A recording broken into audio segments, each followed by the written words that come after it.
এবং যশোর জেলা বাংলাদেশ জামাত ইসলামের আমির অধ্যাপক গোলাম রসুলের বাসায় আজকের সকালে সন্ত্রাসী কর্তৃক হামলা হয়েছে এবং তার বাড়ি ভাঙচুর করা হয়েছে। আমরা এই ঘটনার তীব্র নিন্দা এবং প্রতিবাদ জানাই। আমরা বলতে চাই, আজ সকাল 10:30টায় তার বাড়িতে হামলা হয়েছে, কিন্তু প্রশাসনের পক্ষ থেকে সেই ব্যাপারে কোনো পদক্ষেপ গ্রহণ করা হয়নি।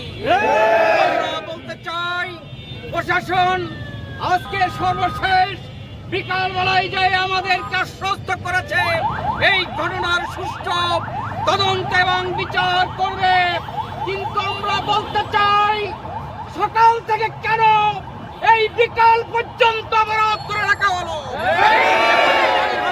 করা হলো।